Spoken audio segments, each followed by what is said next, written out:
other things you can do. So it's something called associative and dissociative. So associative thoughts are based on performance. So it's quite similar to imagery. When you're thinking about the task in hand, you're thinking how to play this shot, and then there's dissociative, which which is unrelated to the task in hand. So you think about other things. I mean, in your sport, I didn't play it, but personally, maybe dissociative wouldn't be the best way to go, because obviously you do need to think about a lot of things in cricket, and maybe if your mind is wandering, that one mistake and you're out. It could cost you your earnings. So, I mean, dissociative techniques is probably something you want to do when you're running, when you want to think about something else. Like running is obviously very, very easy, and it's something like everyone could do. And you probably want your mind to wander a bit to stop you thinking about something else. Whereas associative, like I said, is based on the task at hand, and it's those thoughts about cricket. So, is that something that you do? So, do you ever dissociatives? Like, do you ever feel your mind wander?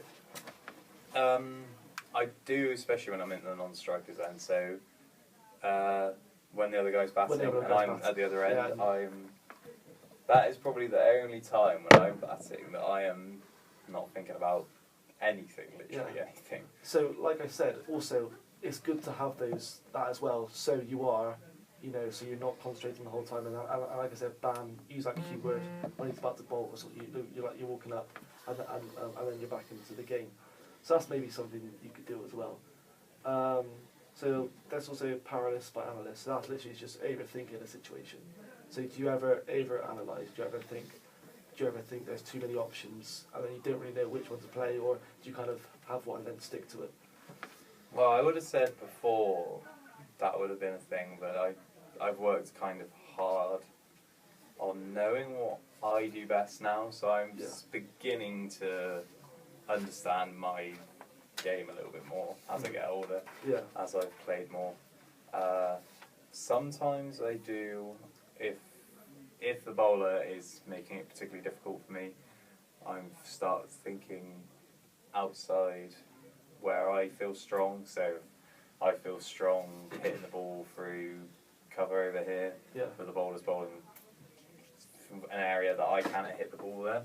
Then I tend to sort of start to overthink, maybe I can step across and try and hit him through there, and I try and go for a lot of different shots that I really don't have. So also like in cricket you do have all those options, so I can understand why he's done that. So you can just use things for if you do find yourself ever lacking in concentration. There are little things you can do just to improve it. So stuff like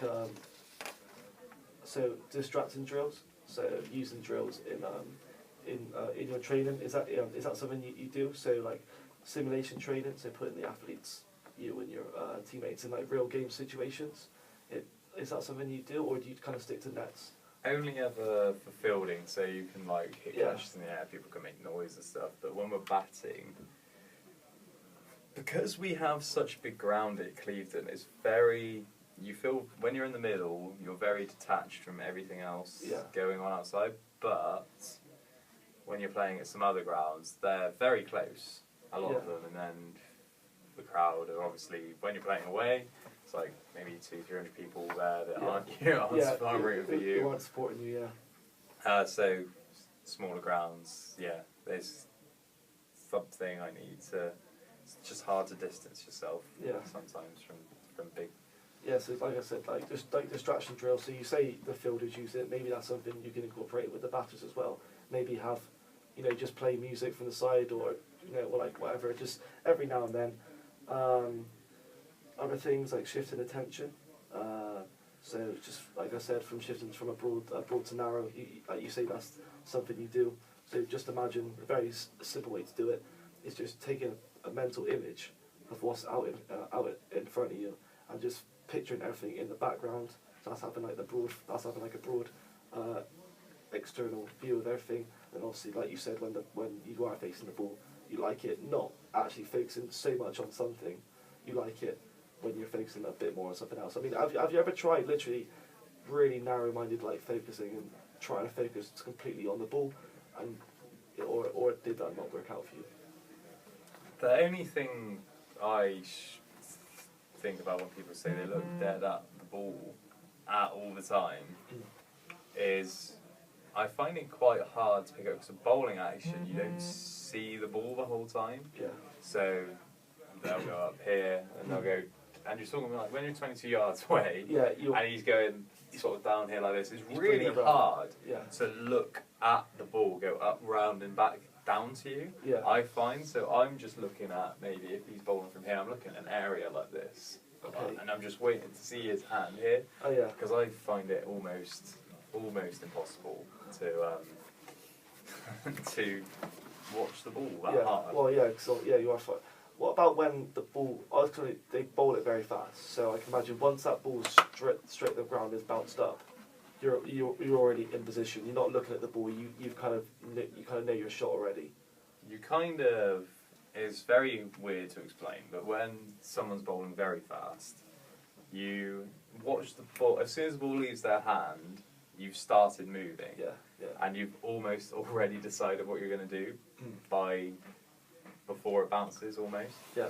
So, focusing very hard. But it's hard for when it's at that speed. But when I do focus very, very specifically on the ball is when we're running. So if we hit the ball out to a fielder, you need to look very hard at the ball to see if he's picked it up cleanly, if it's bobbled and he's missed it, if he's not picked it up, he could miss it and it bounces up over there, or he could just hit his hands and he's sort of up here trying to grab the ball, and that split second is the difference between getting another run or not. Yeah.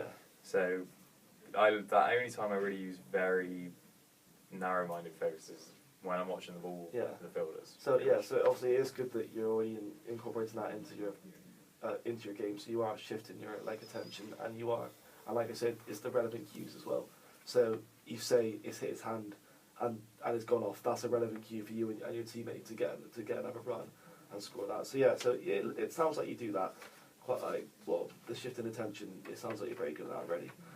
So just to finish up on them, so like I said, if you do feel like you are losing the concentration, the keywords, that's something I would recommend incorporating into those pre-game, those pre-routines you do before you strike the ball, and the motivational self-talk. So if you have been out in the crease for a long time, you feel a bit, I can imagine it's not boring, but like you said, I can imagine being quite lonely as well.